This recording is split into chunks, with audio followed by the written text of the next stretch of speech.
حضرت سلیمان علیہ السلام حضرت داؤد علیہ السلام کے صاحبزادے تھے اور ان کے وارث قرار پائے۔ وَلَقَدْ آتَيْنَا دَاوُودَ وَسُلَيْمَانَ عِلْمًا، ارشاد فرمایا ہم نے حضرت داؤد اور حضرت سلیمان علیہ السلام کو علم عطا کیا۔ علماء نے لکھا ہے کہ اللہ نے انہیں اختیار دیا کہ یا حکومت لے لو، یا دولت لے لو، یا علم لے لو۔ تو انہوں نے کہا مالک ہمیں علم دے دیں، تو اللہ نے دولت و حکومت اس کے صدقے سے عطا کر دی۔ تو سب سے بڑی دولت علم ہے۔ تو یہاں کہا کہ ہم نے ان کو علم کے نور سے مالا مال کیا۔ اور اگر بنظر غور مطالعہ کریں تو علم ہی شہنشاہی ہے۔ اسی زمانے میں ایک ملک کو فتح کر لیا گیا اور بادشاہ گرفتار کر کے حاضر لایا گیا، تو جو فاتح تھا اس نے مفتو کو کہا، اس بادشاہ کو کہا کہ ہم تجھے قتل نہیں کرتے، تمہیں جان کی امان دیتے ہیں، بلکہ اس حکومت میں تجھے عہدہ دینا چاہتے ہیں، اب تم بتاؤ کہ تمہیں کون سے منصب پہ رکھا جائے۔ تو اس نے کہا مجھے معلم لگا دو، مجھے استاد لگا دو۔ تو اس بادشاہ نے ہنس کے کہا پھر بادشاہی چاہتے ہو؟ تو یہ بادشاہی ہے، یہ شہنشاہی ہے علم۔ تو کہا ہم نے ان کو علم کی دولت سے مالا مال کیا۔ وقال الحمد للہ الذی فضلنا علی کثیر من عبادہ المؤمنین، انہوں نے اللہ کی بارگاہ میں عرض کی کہ ساری تعریفیں اللہ کے لیے ہیں جس نے ہمیں اپنے بہت سے مومن بندوں پر فضیلت بخشی ہے۔ نعمت کا شکریہ ادا کر رہے ہیں کہ اتنے اللہ کے بندے تھے، کتنی مخلوقات تھیں اور اہل ایمان بھی کتنے تھے، لیکن ہمیں علم دے کر کے اس نے فضل و شرف عطا کیا، اس پر ہم اللہ کا شکر ادا کرتے ہیں۔ تو علم نصیب ہو جانا یہ اللہ کی بہت بڑی نعمت ہے اور اس پر شکریہ ادا کرنا چاہیے، شکریہ سے نعمت میں اضافہ ہوتا ہے۔ ووارث سلیمان و داود، اور حضرت سلیمان حضرت داود علیہ السلام کے وارث ہوئے۔ قال یا ایھا الناس علمنا منطق الطیر واوتینا من کل شیء، آپ نے کہا اے لوگو ہمیں پرندوں کی بولی سکھائی گئی ہے اور ہمیں ہر چیز عطا کی گئی ہے، بے شک یہ اللہ کا واضح فضل ہے۔ جو بھی ضروریات تھیں، تخت و تاج کے جو بھی تقاضے تھے وہ سارے کے سارے آپ کو عطا کیے گئے۔ حکومت ہے، تخت و تاج ہے، دولت ہے، فوجیں ہیں، تصرف ہے، اور غلے ہیں، جائیدادیں ہیں، زمینیں ہیں۔ کائنات کی کوئی شے ایسی نہیں ہے جس کا وافر حصہ انہیں نہ دیا گیا۔ تو کہا کہ ہمیں ہر شے دی گئی ہے اور یہ اللہ تعالیٰ کا بڑا واضح فضل ہے۔ وَحُشِرَ لِسُلَيْمَانَ جُنُودُهُ مِنَ الْجِنِّ وَالْإِنسِ وَالطَّيْرِ، اور حضرت سلیمان علیہ السلام کے لیے ان کے لشکر جنوں، انسانوں اور پرندوں میں سے جمع کیے گئے تھے۔ اللہ اکبر۔ فَهُمْ يُوزَعُونَ، جنہیں وہ بغرض نظم و تربیت جو ہے وہ آپ کی خدمت میں وہ روکے جاتے تھے اور وہ حاضر کیے جاتے تھے، جمع ہوتے اور پھر ان کو ایک ترتیب دیتے اور لشکر آراستہ ہوتے۔ یعنی آپ کی ملک میں انسان بھی تھے، جن بھی تھے آپ کے لشکر میں، اور پرندے بھی تھے۔ اور جب آپ کا لشکر چلتا تھا تو ایک سمت جن ہوتے، ایک سمت انسان ہوتے، اور اوپر پرندے پرواز کر رہے ہوتے۔ کتنی شان و شوکت پر مشتمل لشکر ہوتا حضرت سلیمان علیہ السلام کا۔ حتی اذا اتوا علی واد النمل، یہاں تک کہ جب وہ لشکر چیونٹیوں کے میدان میں آیا اور وہاں چیونٹیاں جمع تھیں، حضرت سلیمان اپنے پورے لشکر کے ساتھ، پوری شان و شوکت کے ساتھ جب وادی نمل میں داخل ہونے لگے، قالت نملۃ یا ایھا النمل ادخلوا مساکنکم، تو ایک چیونٹی نے کہا کہ اے چیونٹیوں اپنی رہائش گاہوں میں داخل ہو جاؤ، لا یحطمنکم سلیمان وجنودہ وہم لا یشعرون، حضرت سلیمان علیہ السلام اور ان کے لشکر تمہیں کچل نہ دیں اس حال میں کہ انہیں خبر بھی نہ ہو، التفات نہ کریں، توجہ نہ کریں، تم ننھی اور مہین مخلوق ہو اور ان کی توجہ تمہاری سمت نہ ہو اور وہ گزرتے ہوئے تمہیں رون ڈالیں، بے خبری میں ایسا ہو جائے تو تم جلدی کرو اپنی بلوں میں داخل ہو جاؤ۔ اس چیونٹی نے یہ بات اپنی ہم جولیوں سے کہی۔ حضرت امام فخر الدین رازی علیہ رحمہ اسی آیت کریمہ کی تفسیر میں لکھتے ہیں کہ اس چیونٹی کو یہ علم تھا کہ اللہ کے نبی کا لشکر جان بوجھ کر ننھی جان کو بھی ضائع نہیں کرتا، تو اس لیے اس نے کہا کہیں بے خبری میں تمہیں کچل نہ دیں۔ اگر ان کی توجہ ادھر ہوئی تو وہ ایسا کبھی نہیں کریں گے کہ تمہیں کچل ڈالیں۔ تو معلوم یہ ہوا کہ اللہ کے نبی کا لشکر، نبی کا تربیت یافتہ لشکر جان بوجھ کر ننھی جان کو بھی ضائع نہیں کرتا، اور جو جسموں کے ساتھ بم باندھ کر کے چھوٹے چھوٹے بچوں میں گھس جاتے ہیں اور بازاروں میں جا کے پھٹ جاتے ہیں اور پھر بعد میں بڑے فخر سے ذمہ داریاں قبول کرتے ہیں، یہ کسی نبی کا لشکر نہیں، شیطان کا لشکر۔ نبی کا تربیت یافتہ لشکر، قرآن بتاتا ہے، یہ چیونٹی بھی جانتی تھی کہ نبی کی تعلیم اتنی واضح ہے اور نبی امن کا پیغمبر بھی ہوتا ہے، اس لیے کبھی ایسا نہیں ہو سکتا کہ نبی کا تربیت یافتہ لشکر ہو اور جان بوجھ کر کے ننھی جان کو بھی ضائع کرے۔ رسول کریم صلی اللہ علیہ وآلہ وسلم جب کوئی لشکر روانہ کرتے تو اسے حکم دیتے کہ بوڑھوں کو قتل نہیں کرو گے، بچوں کو قتل نہیں کرو گے، عورتوں کو قتل نہیں کرو گے، ان کے مذہبی رہنماؤں کو، پادریوں کو قتل نہیں کرو گے، ان کے عبادت خانے نہیں توڑو گے، فصلیں نہیں اجاڑو گے۔ یہ کافر جو تھے، ان کافروں کے بچوں کو بھی قتل کرنے سے روک دیا گیا، کافروں کے بوڑھوں کو قتل کرنے سے بھی روک دیا گیا، اور جو کفار ہیں ان کی خواتین کے قتل سے بھی منع کر دیا گیا، اور جو مسلمانوں کی نسلیں کاٹ کے رکھ دے اور اس پہ ذمہ داریاں قبول کریں، کوئی بدبخت ہوگا جو ان کی حمایت کرے گا اور ان کو اسلام کا نمائندہ قرار دے گا، وہ دشمن اسلام ہو سکتے ہیں، اسلام کے نمائندے نہیں ہو سکتے۔ تو اس چیونٹی نے کہا کہ اپنی بلوں میں داخل ہو جاؤ، کہیں نبی کا لشکر بے خبری میں تمہیں کچل نہ دے۔ حضرت امام راضی لکھتے ہیں کہ چیونٹی کو یہ علم تھا، اس علم کی وجہ سے اس چیونٹی کو قیامت تک آنے والی چیونٹیوں کا سردار بنا دیا گیا، ملکہ بنا دی گئی قیامت تک۔ اچھا، اگر آپ کی توجہ ہو تو ذات کی چیونٹی ہے، رب نے اس کے نام کی صورت اتاری ہے۔ چیونٹی کی حیثیت کیا ہوتی ہے، لیکن وہ پیار کرنے لگی نا نبی سے، اور اس کو پتا تھا کہ نبی کی تعلیمات کیا ہوتی ہیں، تو اس تعلیم کے نتیجے میں ذات کی چیونٹی ہے، لیکن رب نے اس کے نام کی صورت اتار دی۔ تو اس چیونٹی نے کہا جلدی جلدی اپنی بلوں میں داخل ہو جاؤ، اللہ کے نبی کا لشکر کہیں تمہیں کچل نہ دے اور وہ دھیان نہ کرے، بے خبری میں کہیں ایسا نہ ہو جائے۔ اگر خبر ہوگی تو پھر کبھی ایسا نہیں ہو سکتا، کیونکہ نبی کی تربیت یہ ہے، وہ تو زندگیاں بانٹنے آیا ہے، زندگیاں چھیننے تو نہیں آیا، تو یہ ایسا نہیں ہوگا۔ فَتَبَسَّمَ ضَاحِكًا مِّن قَوْلِهَا، تو حضرت سلیمان پیغمبر نے جب چیونٹی کی اس بات کو سنا تو مسکرا پڑے۔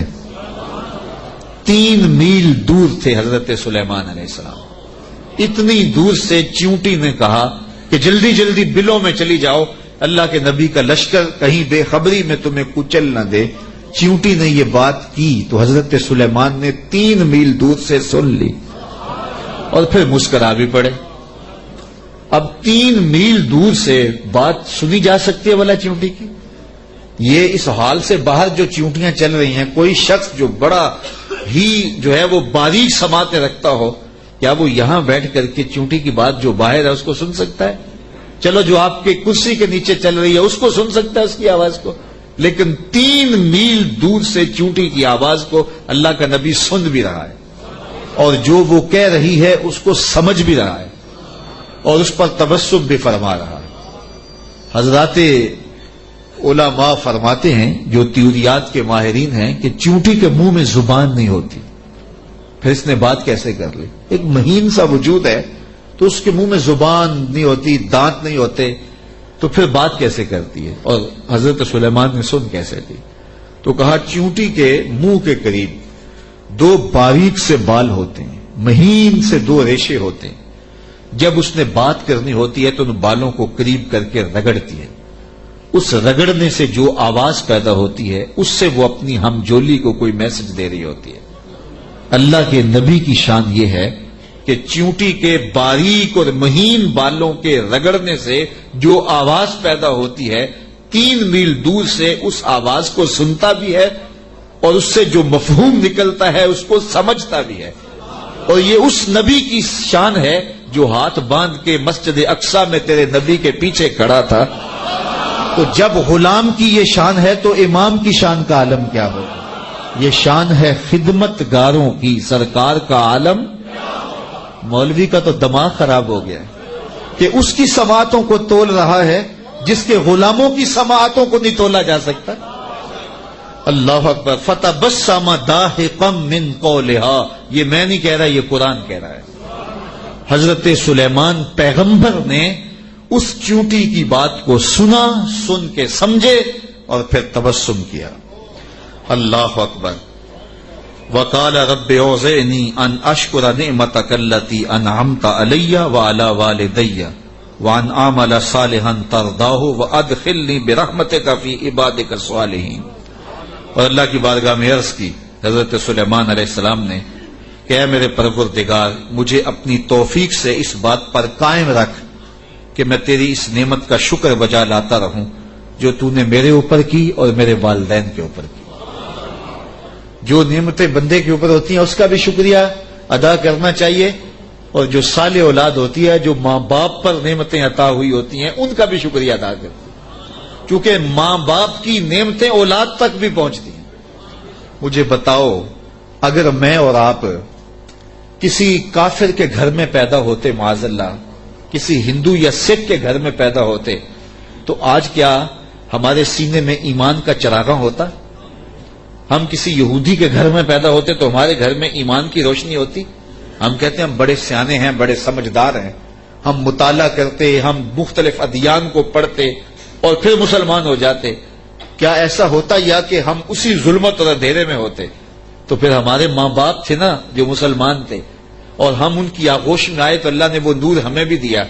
تو ہمیں اپنے اوپر ہونے والے اس کرم کا احسان کرنا، احسان جو ہے وہ اللہ کے حضور، اس کا شکر ادا کرنا چاہیے، اور ساتھ یہ بھی شکر ادا کرنا چاہیے کہ مالک تیرا کرم ہے کہ تو نے ہمارے ماں باپ کو دین دیا تھا، اور وہ نعمت ہمیں ان کی وساطت سے نصیب ہو گئی۔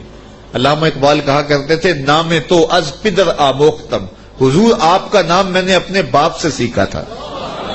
وہ حضور کے عاشق تھے تو میں بھی حضور کا غلام بنا۔ ہمارے ماں باپ حضور کا نام لیتے تھے تو کیا کیفیتیں ہوتی تھی، آنکھوں میں آنسو آ جاتے تھے۔ تو آج چونکہ وہ حضور کے عاشق تھے، وہ حضور سے محبت کرنے والے تھے، وہ اولیاء کی چوکھٹوں پہ جانے والے تھے، تو آج اللہ نے یہ دولتیں ہمارے سینے میں بھی رکھی۔ تو جب اس نعمت کا شکریہ ادا کریں جو ہمارے وجود پر ہیں، تو ان نعمتوں کا شکریہ بھی ادا کریں جو ہمارے والدین پہ ہوئی ہیں۔ تو حضرت سلیمان نے یہ ہمیں شکر کرنے کا ایک عجیب طریقہ دیا، خوبصورت طریقہ دیا، اور عرض کی مالک میں ان نعمتوں کا شکر ادا کرتا ہوں جو تو نے میرے اوپر کی، اور ان نعمتوں کا بھی شکریہ میں ادا کرتا ہوں جو میرے ماں باپ پر کی۔ اللہ اکبر۔ اور مجھے یہ توفیق دے کہ میں ایسے نیک عمل کرتا رہوں جن سے تو راضی ہو۔ اللہ اکبر۔ اور مجھے اپنی خاص رحمت سے اپنے نیک بندوں میں داخل فرما لے۔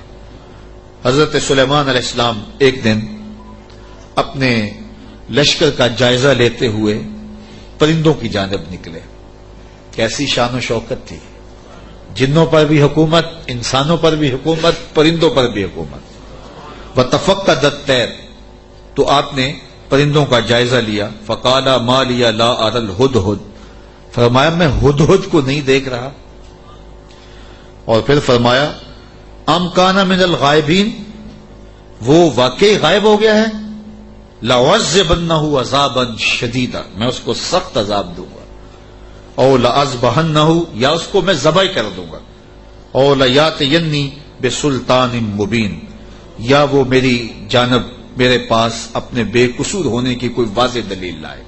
3 باتیں کی، یا تو سخت عذاب دوں گا، یا ذبح کر دوں گا یا پھر اپنی صفائی میں کوئی مضبوط دلیل لائے۔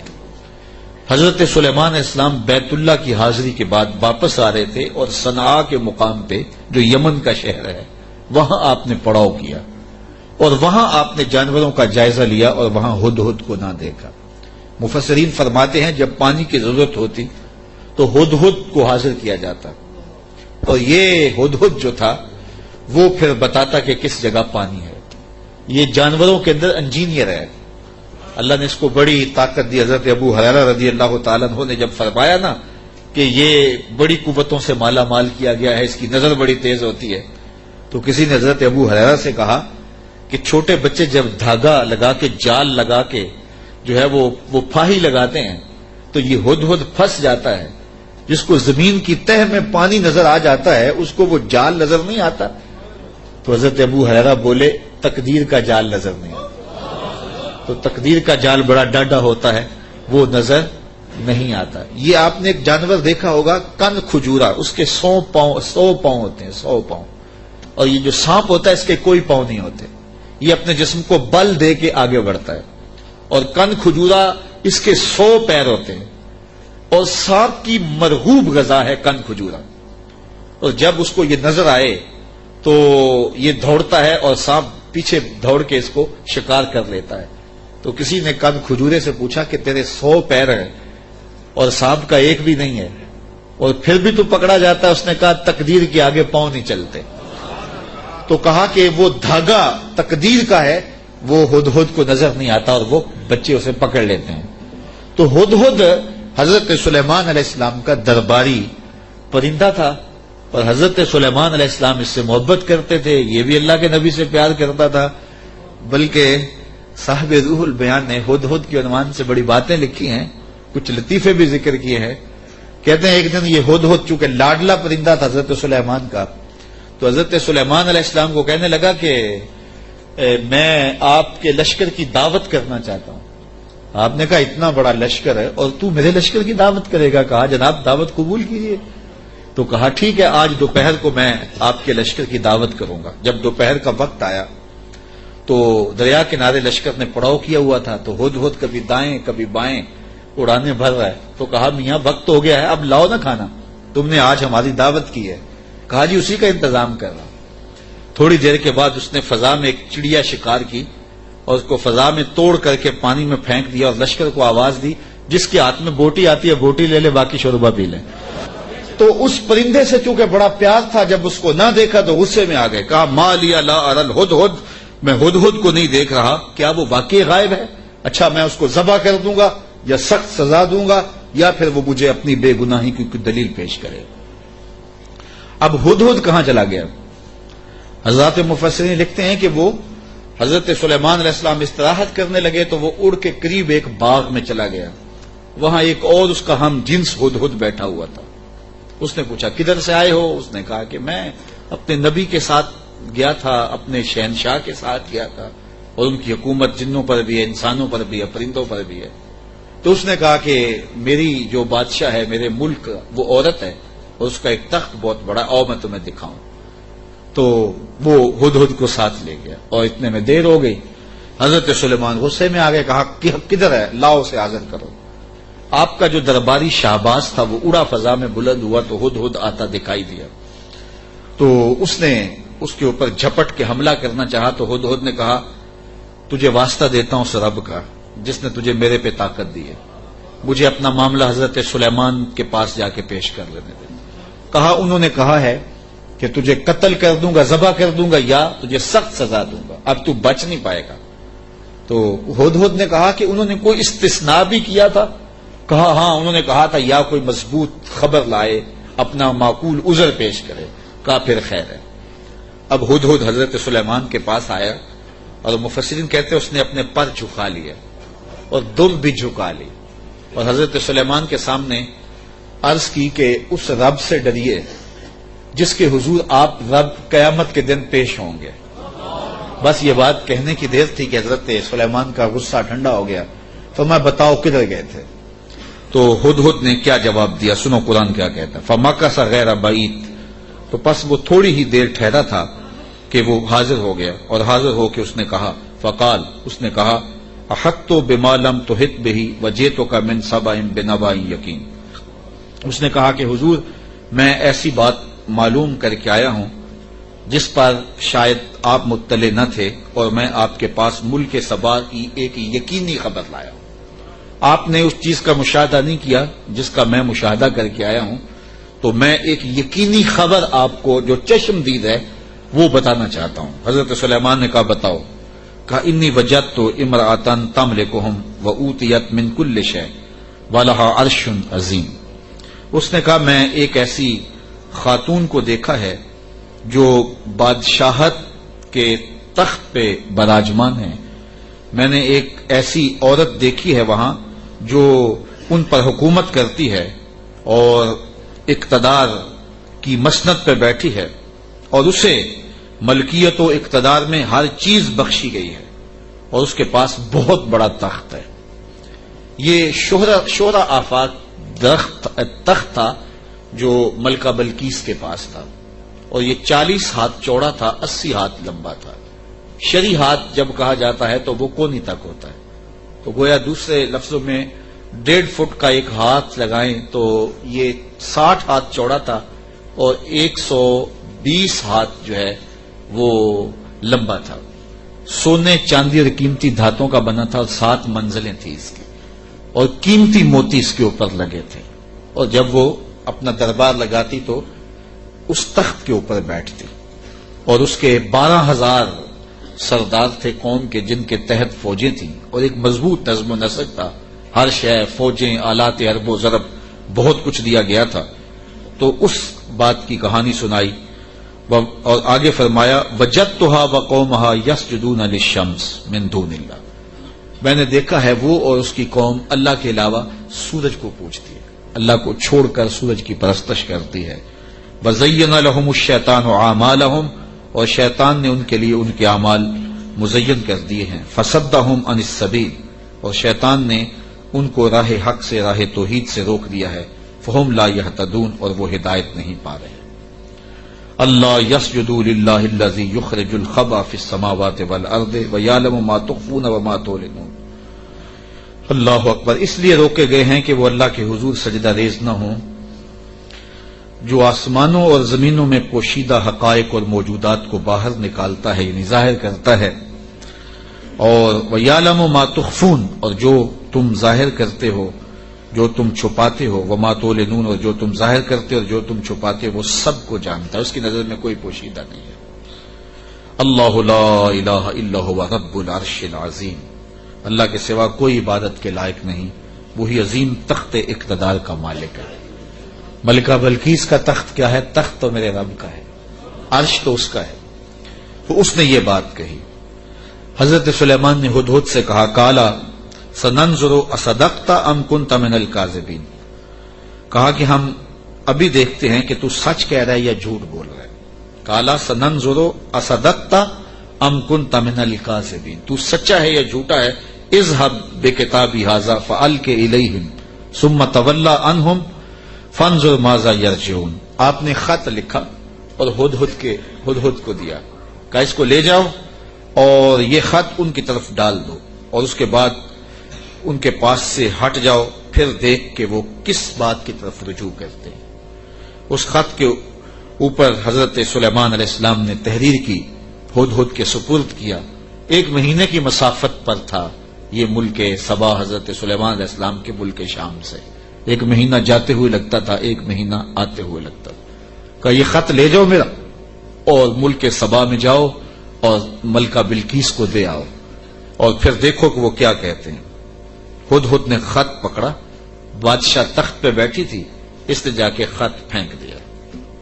جب ملکہ نے خط پکڑا اور اس کو کھولا اور پڑھا، نبی کی جلالت تھی، کیونکہ صرف بادشاہ نہیں تھے، نبی بھی تھے، تو کہتے اس کا وجود کانپنے لگا، اور اس نے اپنی قوم کے سرداروں کو کہا کہ قالت یا ایھا الملأ انی القی الی کتاب کریم، اے میری قوم کے سرداروں، میری طرف ایک عزت والا خط ڈالا گیا ہے۔ علماء تفسیر نے لکھا ہے کہ یہ لفظ ہی اس کے لیے بہتری کی ضمانت بن گیا کہ اس نے نبی کے خط کو عزت والا خط کہا. بعد میں جو ہوا اور پھر وہ متی ہوئی اور اللہ نے اس کے لیے بہتریوں کے دروازے کھولے، وہ اس کی اس تکریم کی وجہ سے. خسرو پرویز کی جانب میرے رسول کریم صلی اللہ علیہ وسلم نے خط بھیجا تھا تو اس نے ٹکڑے کر دیے تھے. تو آقا کریم علیہ السلام نے جب سنا تو فرمایا اللہ اس کی سلطنت کے ٹکڑے کرے گا، اور ایسے ہوا. تو پرویز نے حضور کا خط پھاڑا تھا تو ذلیل و رسوا ہو گیا، اور اس نے اللہ کے پیغمبر کے خط کو سینے سے لگایا اور کہا یہ عزت والا خط ہے جو میری جانب ڈالا گیا ہے. انہ من سلیمان، بے شک یہ حضرت سلیمان کی طرف سے ہے. وَإِنَّهُ بِسْمِ اللَّهِ الرَّحْمَٰنِ الرَّحِيمِ، اور بے شک اس میں یہ لکھا ہے کہ اللہ کے نام سے شروع جو رحمان اور رحیم ہے.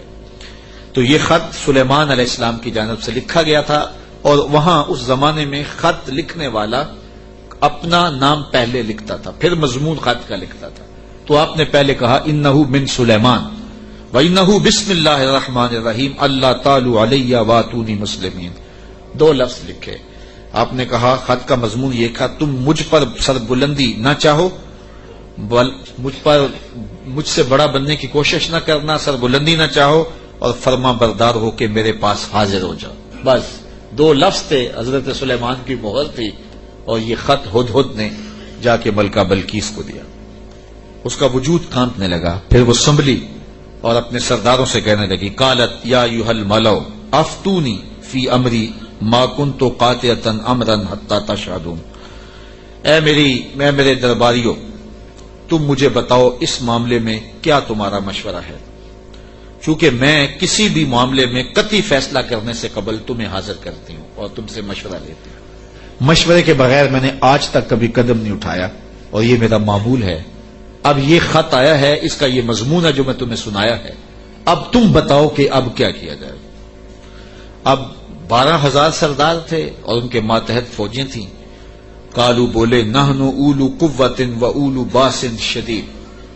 کہنے لگے کہ ہم طاقتور ہیں، سخت جنگجو ہیں، اور ہم لڑنے کے لیے تیار ہیں. قوم کا مورال بلند ہے، فوجیں پوری طاقت میں ہیں، آلات حرب و ضرب بھی ہیں، کوئی کمزوری نہیں ہے. آپ اگر حکم دیں تو ہم حاضر ہیں. والامر الیک فانظری ماذا تامرین. لیکن معاملہ آپ کے ہاتھ میں ہی ہے، حکم آپ کا ہی چلے گا، لیکن ہماری جانب سے کوئی کمزوری نہیں. ہم بالکل تیار ہیں، مستعد ہیں، فعال ہیں، فوجیں تیار ہیں، مورال بلند ہے، لڑنے کے لیے آمادہ ہیں. تو اب آپ کا حکم ہے، کیا آپ حکم دیتی ہیں؟ قالت ان الملوک اذا دخلوا قرية افسدوها وجعلوا اعزة اهلها اذلة. ملکہ نے کہا کہ بے شک جب بادشاہ کسی بستی میں داخل ہوتے ہیں تو اسے برباد کر دیتے ہیں اور وہاں کے باعزت لوگوں کو ذلیل و رسوا کر ڈالتے ہیں، اور یہ لوگ یعنی بادشاہ اسی طرح کریں گے. تو اگر تم مجھے موقع دو، اور میرا مشورہ یہ ہے کہ میں وَإِنِّي مُرْسِلَةٌ إِلَيْهِمْ بِهَدِيَّةٍ، میں پہلے ان کی طرف کوئی ہدیہ بھیجتی ہوں. ہم لڑائی کا طبل نہ بجائیں، ہم پہلے ان کی طرف ہدیہ بھیجیں، پہلے دیکھیں. فَنَاظِرَةٌ بِمَا يَرْجُو الْمُرْسَلُونَ. پھر ہم دیکھتے ہیں کہ جو ہمارے قاصد گئے ہیں وہ کیا پیغام لاتے ہیں. اگر وہ ہمارے ہدیے کو قبول کر لیتے ہیں اور کوئی ہماری سیٹنگ ہو جاتی ہے تو پھر تو لڑائی کی ضرورت نہیں ہے. لڑائی بہت خطرناک ہوتی ہے، اس کے انجام بڑے بھیانک ہوتے ہیں. وہ تھی بڑی سمجھدار. فوجوں نے کہا ٹھیک ہے، جرنیلوں نے کہا لڑیں گے، اور سرداروں نے کہا قوم کا مورال بلند ہے، اور جو ہے وہ افسروں نے کہا کہ ہماری فوج بڑی ٹریننگ یافتہ ہے، ہمارے پاس آلات حرب و ضرب موجود ہیں، لڑیں گے. لیکن اس نے کہا صبر کرو، پہلے میں کوئی تحفہ دے کے قاصد بھیجتی ہوں. وہ قاصدوں کو کیا جواب دیتے ہیں؟ لڑائی تو آخری حل ہے، پھر ہم دیکھیں گے. فلما جاء سلیمان، جب قاصد حضرت سلیمان کے پاس آیا، کہتے ہیں وہ تحفہ کیا تھا؟ مفسرین نے لکھا ہے کہ وہ سونے کی اینٹ تھی، اور اس کو قیمتی کپڑے میں دیباج میں لپیٹ کر کے باقاعدہ اس کے لیے جو ہے وہ ایک چیز بنائی گئی، اور غلافوں میں لپیٹ کر کے وہ خادم حضرت سلیمان کے پاس قاصد لے کر حاضر ہوا کہ ان کو اینٹ پیش کریں. چونکہ سونے اور چاندی سے بادشاہ لوگ بڑے خوش ہوتے ہیں. حضرت سلیمان کو جب پتا چلا کہ ان کے قاصد آ رہے ہیں اور اللہ کے نبی نے نور نبوت سے دیکھا بھی وہ کیا لا رہے ہیں، تو جنوں کو کہا حاضر ہو جاؤ، حاضر ہو گئے. کہا 1000 سونے کی اینٹیں میرے تخت کے آگے فرش پر بچھا دو. تو جب اینٹیں بچھی ہوئی انہوں نے دیکھی تو وہ جو تحفہ لے کے آئے تھے سنبھال کے ایک اینٹ، انہوں نے دیکھا کہ وہ اینٹیں تو قدموں میں پڑی ہوئی، تو اب وہ تحفہ دیتے ہوئے شرم محسوس کرنے لگے. کیا دے، الٹے بانس بریلی کو، یہاں تو اینٹیں قدموں میں پڑی ہوئی ہیں. علاؤ الدین خلجی ساری زندگی تڑپتا رہا کہ حضرت خواجہ نظام الدین اولیاء کی بارگاہ میں حاضری دوں. آپ مانتے نہیں تھے، آپ کا مزاج ایسا تھا کہ شاہوں سے گریزاں تھے. تو اس نے بڑا زور کیا. خیر جب اس نے یہ ارادہ کر لیا کہ میں حاضر ہونا ہے تو آپ نے علاؤ الدین کو لکھا کہ فقیر کی خانقاہ کے 2 دروازے ہیں، اگر تو ایک سے آیا تو میں دوسرے سے باہر نکل جاؤں گا، اور اگر تو نے زیادہ تنگ کیا تو تیرا شہر چھوڑ جاؤں گا. خیر بادشاہ نے ایک دن جو ہے وہ بغیر بتائے خانقاہ میں حاضری دی. شیخ کو پتا چلا تو انہوں نے دروازے پر پہرے دار کھڑے کر دیے کہ بادشاہ کو اندر نہیں آنے دینا. بادشاہ نے ان کے تیور پڑے فقیروں کے، تو یہ جو پیروں کے مرید ہوتے تو دیوانے ہیں، کہا کہ یہ تو مر جائیں گے لیکن شیخ کے دروازے سے اندر نہیں جانے دیں گے. تو بادشاہ کو شرارت سوجی تو اس نے کاغذ کے ٹکڑے پہ لکھا کہ یہ کیا ہوا کہ بادشاہوں کے دروازوں پہ بھی بواب چوکیدار اور فقیروں کے دروازے پہ بھی بواب. تو اندر سے شیخ نے اسی کاغذ کے ٹکڑے پہ بیک پہ اس کی پشت پہ لکھ کے بھیجا، فرق یہ ہے کہ بادشاہوں کے درباروں پر جو بواب ہوتے ہیں وہ فقیروں کو روکنے کے لیے ہوتے ہیں، اور جو فقیروں کی چوکھٹ پہ بواب ہوتے ہیں وہ امیروں کو روکنے کے لیے ہوتے ہیں. بادشاہ کہنے لگا کہ مجھے حضرت کی خانقاہ تو دیکھنے کی اجازت ہوگی. خدام نے کہا کوئی حرج نہیں ہے. تو وہ خانقاہ لنگر خانہ دیکھنے لگا، بہت بڑی خانقاہ تھی. تو جب وہ استبل میں گیا تو کیا دیکھا کہ جو گھوڑے ہیں ان کی جو میخیں ہیں، قلعے ہیں، وہ چاندی کے ہیں، اور جو ان کے پاؤں میں زنجیریں پڑی ہوئی ہیں جن سے وہ بندھے ہوئے ہیں وہ زنجیریں سونے کی ہیں. تو بادشاہ بڑا حیرت زدہ ہوا. تو اس نے پھر کاغذ کے ٹکڑے پہ لکھا کہ یہ کیا ہوا کہ بادشاہوں کے پاس بھی سونا اور چاندی اور فقیروں کے پاس بھی سونا اور چاندی، فرق کیا ہوا؟ تو شیخ نے جواب میں لکھ کے بھیجا، فرق یہ ہے بادشاہ خزانوں میں سنبھال کے رکھتے ہیں، فقیر گھوڑوں کے قدموں میں ڈال کے رکھتے ہیں. تو حضرت سلیمان علیہ السلام نے 1000 اینٹ بچھوا دی. آپ جانتے ہیں جب بہار چین آیا نا حضرت عمر کے زمانے میں، جب ایران فتح ہوا تو سب سے دنیا کے اس وقت نامور اشیاء میں سے بہار چین ایک بہت بڑا قالین تھا، جس کو بہار چین پہ بٹھا دیا جاتا وہ ناز کرتا ہے کہ میں بہار چین پہ بیٹھا. آج وہ کسی کو وہ سرخ قالین پہ جو ہے وہ لے کے جاتے ہیں تو کہتے ہیں میرے لیے سرخ قالین بچھائے گئے. امریکہ میں یا جو ہے وہ میرے لیے جو ہے وہ برطانیہ میں یہ اعزاز دیا گیا ہے کہ مجھے سرخ قالینوں پہ میرا استقبال کیا گیا، سرخ قالین بچھائے گئے. بہار چین یہ ایک ایسا قالین تھا کہ جس پہ بیٹھ جانا اور جس پہ چلے جانا یہ بڑے دنیا کے لوگ جو ہے وہ فخر سمجھتے تھے. جب حضرت فاروق اعظم کا زمانہ آیا تو یہ علاقہ فتح ہوا تو یہ اونٹوں پہ لاد کر کے یہ بہار چین مدینے بھیجا گیا. تو حضرت عمر کے پاس جب بہار چین آیا تو کہا کہ اب اس کو کہاں رکھے؟ تو کسی نے کہا جی مسجد نبوی میں بچھائیں. کہا یہ مسجد نبوی میں بچھے؟ وہاں کی جو چٹائیاں ہیں اس قالین سے افضل ہیں، وہاں اس کو یہاں نہیں بچھائیں گے. تو کہاں رکھے؟ حضرت عمر نے حکم دیا کہ مسجد نبوی کے باہر جہاں لوگ جوتے اتارتے ہیں وہاں رکھا جائے. اور وہ بہار چین جس پہ لوگ بیٹھنا اعزاز سمجھتے، لوگ وہاں جوتے پوچھ کے گزرتے تھے. تو فقیروں کی نظر میں کیا چیز ہوتی ہے ان چیزوں کی؟ تو 1000 اینٹ جب بچھی ہوئی دیکھی تو وہ کیا تحفہ دیتے؟ حضرت سلیمان علیہ السلام نے کہا کالا اتو مدوننی بمال، تم مجھے مال سے میری مدد کرتے ہو؟ تم کیا سمجھتے ہو تم میرے پاس جو ہے وہ مال و دولت سے میری مدد کرنا چاہتے ہو؟ فما آتانی اللہ خیر مما آتاکم، اللہ نے جو مجھے دیا ہے وہ اس سے بہتر دیا ہے جو تم کو دیا ہے، تمہارے سے بہتر مجھے نوازا ہے. بل انتم بہدیتکم تفرحون، بلکہ اپنے ہدیے پہ تم خوش ہو کہ یہ مال ہے، ہم مال کے ہدیے کو قبول نہیں کرتے. ایک طرف سورج کو پوجا جا رہا ہے، رب کے ساتھ شریک ٹھہرایا جا رہا ہے، اور میں ایک اینٹ لے کے راضی ہو جاؤں سونے کی اور تم اللہ کی مخالفت کرتے رہو. یہاں سمجھنے کے لیے بہت کچھ ہے کہ اللہ کے حکموں کی نافرمانی کر رہا ہو اور پیر صاحب کو نذرانہ دے دے اور پیر صاحب یہیں چپ ہو جائے کہ کوئی نہیں مجھے نذرانہ مل گیا. یہ سمجھنے کے لیے کافی ہے. سونے کی اینٹ لے کے آئے ہیں, فرمایا وہ بتوں کو پوج رہے ہیں, وہ سورج کو پوج رہے ہیں, اور مجھے اس نذرانے سے چپ کروانا چاہتے ہیں, ایسا نہیں ہوگا. اور آپ نے اس قاصد کو پیغام دیا, ارجع الیہم, جا ان کے پاس اور ان کو بتا جا کے کہ فَلَنَاتِيَنَّهُمْ بِجُنُودٍ لَا قِبَلَ لَهُمْ بِهَا وَلَنُخْرِجَنَّهُمْ مِنْهَا أَذِلَّةً وَهُمْ صَاغِرُونَ. ان کو جا کے بتا کہ ہم ایسا لشکر لے کے آ رہے ہیں جس کا تم مقابلہ نہیں کر پاؤ گے, اور تمہیں ذلیل کر کے رسوا کر کے شہروں سے نکالے کے تیار ہو جاؤ. حضرت سلیمان نے اس قاصد کو پیغام بھیجا. جب اس نے جا کے پیغام دیا اور حضرت سلیمان کے دربار کی کہانیاں سنائیں, تو پھر لڑائی کی ہمت کس کو ہوتی؟ نبی کو اللہ نے روب دیا ہوتا ہے, نبی کا روب جو ہے وہ لوگوں پہ پڑ جاتا ہے. اللہ اکبر. تو کس کو ہمت ہوتی؟ ملکہ بلقیس نے کہا کہ اب میں خود جاتی ہوں. تو وہ خود تیار ہوئی اور وہ حضرت سلیمان کی بارگاہ میں حاضر ہونے کے لیے ملک سبا سے چلی. ادھر بھی وقت گزرتا گیا. جب 3 فرسخ دور وہ دربار سے رہ گئی, 1 فرسخ اور 3 فرسخ 5 کلومیٹر لگا لے, آپ یہ کہہ لیں کہ وہ بائی پاس پہ یا وہ یہ چناب پل پہ, اتنے فاصلے پہ جب اس کا آنا ہوا تو حضرت سلیمان بیٹھے تھے اور آپ نے اپنے درباریوں سے کہا, قال یا ایھا الملأ ایکم یاتینی بعرشها قبل ان یاتونی مسلمین. دربار لگا تھا, جن بھی بیٹھے تھے, انسان بھی بیٹھے تھے, پرندے بھی تھے. آپ نے کہا میرے درباریوں, وہ بلقیس آ گئی ہے, یہاں قریب ہی آ گئی ہے. تو اس کا وہ تخت جس پہ اسے ناز ہے, کوئی ہے جو اٹھا لائے اس کے لانے سے پہلے؟ کیسی شان حضرت سلیمان کی, وہ بائی پاس پہ آ گئی ہے. اور تخت 1 مہینہ جاتے ہوئے لگتا ہے, 1 مہینہ آتے ہوئے لگتا ہے. یہ طاقتیں ہیں اللہ کے بندوں کی. اللہ اکبر. تو کہا وہ تو ادھر آ گئی ہے, تو کوئی ہے جو اس کا تخت جا کے جلدی جلدی اٹھا لائے؟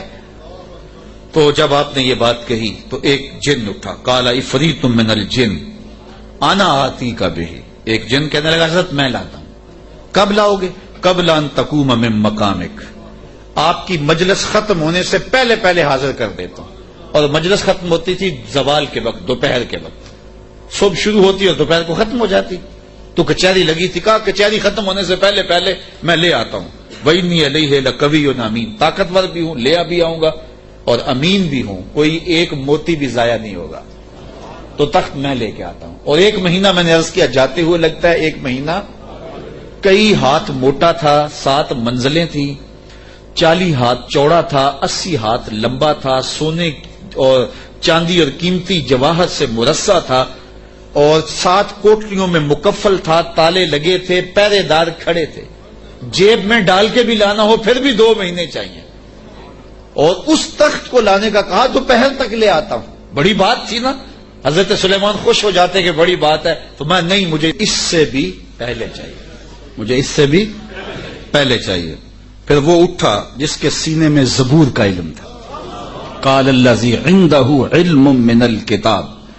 پھر وہ شخص کھڑا ہوا جس کے سینے میں علم زبور تھا. وہ آپ کا خالہ زاد بھی تھا, آپ کا صحابی بھی تھا. آصف بن برخیہ نام علماء تفسیر نے بتایا ہے, اور اسے اسم اعظم آتا تھا. وہ کھڑا ہو گیا, اس نے کہا انا آتی کا بہی, حضرت میں لے آتا ہوں. کہا کب لاؤ گے؟ وہ تو دوپہر تک کا وقت دے رہا ہے, تم کب لاؤ گے؟ تو سنو اس نے کیا کہا. بولا قبل ان یرتد الیک طرفک, حضور آپ آنکھ بعد میں جھپکیں گے, تخت پہلے پڑا ہوگا. آپ آنکھ بعد میں جھپکیں گے, تخت پہلے پڑا ہوگا. اللہ اکبر. فلما رآہ مستقرا عنده قال ھذا من فضل ربی. حضرت سلیمان نے بھی آنکھ جھپکی نہیں تھی, تخت سامنے پڑا ہوا. تو حضرت سلیمان بے ساختہ پکار اٹھے, یہ میرے رب کا فضل ہے جس نے میرے امتی کو یہ طاقت دی. یار بنی اسرائیل کے نبی کے امتی کی یہ شان. تو بنی اسرائیل کے یہ نبی مقتدی بن کے جس کے امام کے پیچھے کھڑے تھے مسجد اقصی میں, اس امام کی شان کا عالم کیا ہو. یہ شان ہے خدمت گاروں کی, سرکار کا عالم. کہا میں لاتا ہوں, اور اس کے آنے سے پہلے کیا حضرت آنکھ جھپکنے سے پہلے حاضر کر دوں. اور حضرت سلیمان نے ابھی آنکھ جھپکی نہیں، تخت سامنے پڑا ہوا تھا. اللہ اکبر. لیبلونی ااشکر ام اکفر، کہا کہ میرے رب نے مجھے آزمایا ہے، میرا رب مجھے پرکھتا ہے کہ میں اس کا شکر کرتا ہوں یا کفران کرتا ہوں یا انکار کرتا ہوں. اللہ اکبر. فرمایا فمن شکر فانما یشکر لنفسہ، جو شکر کرتا ہے وہ اپنے لیے ہی شکر کرتا ہے. اللہ کا کیا فائدہ کرے گا؟ اپنا ہی فائدہ ہوگا. تو میں اس کا شکر کرتا ہوں جس نے میرے ایک امتی کو یہ طاقت عطا کی، یہ شان عطا کی. یار جب بنی اسرائیل کے ایک ولی کی یہ شان ہے تو اس امت کے اولیاء کی شان کا عالم کیا ہوگا؟ صرف ایک واقعہ. شہر بخارا میں، شہر کابل میں حضرت امام شاہ نقشبند بخاری علیہ رحمہ تشریف لائے تو لوگوں کا ہجوم ہو گیا. بادشاہ وقت کی لونڈی وہاں سے گزرتے ہوئے رکی تو لوگوں کا ہجوم دیکھا. کہا ماجرا کیا ہے؟ کہا بخارے والے پیر آئے ہوئے ہیں. تو کہا یہ پیر کیا ہوتے ہیں؟ لوگوں نے بتایا یہ اصلاح قلب کرنے والے لوگ ہوتے ہیں، یہ دلوں کے حکیم ہوتے ہیں، ڈاکٹر ہوتے ہیں، اور یہ باطن کی صفائیاں کرنے والے لوگ ہوتے ہیں، اور اللہ نے ان کو تکوینی اور تشریعی طاقتیں بھی عطا کی ہوئی ہوتی ہیں، اور کبھی ایسا ہوتا ہے کہ یہ اوکھے ویلے کام بھی آتے ہیں. اس نے سوچا کہ شیخ سے نسبت قائم کر لینے میں کوئی حرج نہیں ہے، تو اس نے حضرت شاہ نقشبند بخاری کی بیعت کر لی. چلو پیر تو کوئی ہونا چاہیے، تو انہوں نے ان سے بیعت کر لی. شیخ نے جو وظائف بتائے اور تلقین کی ذکر کی اور اچھائی کی طرف سبق دیے تو صالحہ تو وہ پہلے ہی تھی لیکن مزید رنگ چڑھ گیا. تو بادشاہ جب اس کی خدمت کو دیکھا تو بڑا خوش ہوا. جو باقی لونڈیاں تھیں وہ حسد کرنے لگی. ایک دن انہوں نے بادشاہ کے دربار سے، بادشاہ کے گھر سے چوری کر کے زیور ایسی جگہ پہ چھپا دیے اور اس پہ الزام لگا دیا اور پھر برآمد بھی اس سے کروا دیے. بادشاہ کو بڑا غصہ آیا کہ میں نے اس پہ اتنا اعتماد کیا تھا اور یہ بڑی لمبی نمازیں پڑھتی تھی. بادشاہ نے حکم دیا کہ اس کو چوبارے پہ لے جاؤ اور وہاں سے دھکا دے دو. بادشاہ کے محل کی چھت پہ لے جایا گیا. اس نے لاکھ کہا کہ میرا جرم نہیں ہے لیکن بادشاہ ہوتے ہیں. تو چھت پہ لے جایا گیا. جب دھکا دینے لگے تو اس کو اب یاد آیا کہ میں نے سنا تھا اوکھے ویلے پیر کام آتے ہیں. تو اس نے بخارے کی طرف منہ کر کے کہا شیع للہ چوں گدائے مستمند المدد خواہم ز شاہ نقشبند. سنا ہے اوکھے ویلے پیر کام آتے ہیں، اس سے اوکھا ویلا میرے پہ تو نہیں آ سکتا. یہ اس نے کہا تو پیچھے جلاد نے دھکا دے دیا. جب نیچے آئی تو حضرت شاہ نقشبند بخاری کا دامن پھیلا ہوا تھا. آپ نے آرام سے پکڑ کے نیچے رکھ دیا. تو اس نے حیرت سے پوچھا حضرت آپ کب آئے ہیں؟ تو شاہ نقشبند بخاری فرمانے لگے تو از چبارہ آمدی من از بخارا آمدم. تو چبارے سے چل پڑی تھی، میں بخارے سے چل پڑا. تو کہا حضرت آنکھ جھپکنے سے قبل وہ تخت حاضر کر دوں گا. جب تخت حاضر ہو گیا کہا یہ میرے رب کا فضل ہے جس نے مجھے اتنی طاقت عطا فرمائی. ومن کفر فإن ربی غنی کریم. اور اگر کوئی ولیوں کی اس طاقت کو نہیں مانتا، نبیوں کی اس طاقت کو نہیں مانتا، اللہ کے بندوں کی طاقتوں کو نہیں مانتا، اللہ کو پرواہ بھی کوئی نہیں. نہ مانے کوئی، اللہ کو کیا پرواہ ہے؟ وہ غنی بھی ہے اور کریم بھی ہے. کالا نکروا لها عرشها ننظر اتهتدی ام تکون من الذین لا یهتدون. آپ نے فرمایا جلدی جلدی کرو، تخت کا حلیہ بھی بدل دو، اس کی شکل جلدی جلدی تبدیل کر دو تاکہ جب وہ آئے تو ہم دیکھیں کہ وہ اس کو پہچانتی ہے یا نہیں پہچانتی. تو تخت کا حلیہ بدل دیا گیا. فلما جاءت، جب ملکہ بلقیس پہنچی، قیل اہاکذا عرشک، کہا تیرا بھی اس جیسا کوئی تخت ہے؟ اس تخت کی طرف اشارہ کر کے کہا کہ کیا تمہارا تخت اسی طرح کا ہے؟ تو قالت کانہ ہوا، بولی یہ وہی تو ہے، یہ وہی تو ہے، بولی یہ وہی ہے. وَأُوتِينَا الْعِلْمَ مِنْ قَبْلِهَا وَكُنَّا مُسْلِمِينَ. اس نے کہا کہ ہمیں اس کی پہلے ہی خبر ہو گئی. حضرت آپ تخت کو بدل بدل کے نہ دکھائیں، ہم پہلے ہی مان گئے ہیں، ہم پہلے ہی مان گئے ہیں اور ہم مطیع بن کے آئے ہیں، فرما بردار بن کے آئے ہیں. وَصَدَّهَا مَا كَانَتْ تَعْبُدُ مِن دُونِ اللَّهِ. اور اس ملکہ کو اس معبود باطل نے پہلے قبول حق سے روک رکھا تھا. اللہ اکبر. کس نے؟ جس کو وہ اللہ کے علاوہ پوچھتی تھی. انہا کانت من قوم کافرین، بے شک وہ کافر قوم سے تھی. قیلا لہا ادخلی السرح، اس کو کہا گیا اب محل میں آ جاؤ. یہ تو منظر باہر ہی تھا، کہا اب آ جاؤ ہمارے محل کے اندر. جب محل میں داخل ہوئی فلما رأتہ حسبتہ لجہ، ایسے کیا گیا تھا کہ پانی ڈال کر کے حوض بنا کے اس میں پانی ڈالا، مچھلیاں ڈالے اور اس اوپر ایک شیشہ رکھ دیا. اور وہ شیشہ اتنا خوبصورت تھا اور اتنا لطیف تھا کہ محسوس نہیں ہو رہا تھا شیشہ ہے، لگتا تھا آگے تالاب ہے تو اور کوئی راستہ بھی نہیں تھا. تو جب وہ گزرنے لگی حسبتہ لجہ، اس نے اس نیلگوں پانی کی لہریں جب چلتی ہوئی دیکھیں تو وہ سمجھی کہ یہ تو کوئی جو ہے وہ تالاب ہے. وَكَشَفَتْ عَنْ سَاقَيْهَا، اس نے اپنی پنڈلیوں سے کپڑا اوپر کر لیا. قَالَ إِنَّهُ صَرْحٌ مُمَرَّدٌ مِّن قَوَارِيرَ، حضرت سلیمان علیہ السلام نے فرمایا کہ یہ گہرے پانی کا تالاب نہیں ہے، بلکہ یہ تو شیشوں کا جڑا ہوا محل کے، شیشوں سے جڑے ہوئے محل کا صحن ہے، اور یہ جو ہے وہ ایسا ماجرا نہیں ہے. تو اپنے لباس کو اوپر کر لے. قالت رب انی ظلمت نفسی، تو وہ کہنے لگی میں نے اپنے نفس پہ میرے رب ظلم کیا ہے، اور آج میں اس مجمع کو گواہ بنا کے، تیرے پیغمبر کو گواہ بنا کے آج اس محل کے اندر میں اعلان کرتی ہوں وَأَسْلَمْتُ مَعَ سُلَيْمَانَ لِلَّهِ رَبِّ الْعَالَمِينَ، میں حضرت سلیمان کے رب پر، تمام جہانوں کے رب پر ایمان لاتی ہوں، اور ایمان کی دولت سے مالا مال ہوئی. پھر حضرت بلقیس کا نکاح کیا حضرت سیدنا سلیمان سے ہوا یا دوسری روایت کے مطابق طبۂ یمن سے ہوا، اس کے بارے میں روایات مختلف ہیں، مفسرین نے دونوں باتیں لکھی ہیں. تو اللہ کے نبی کی شان ہی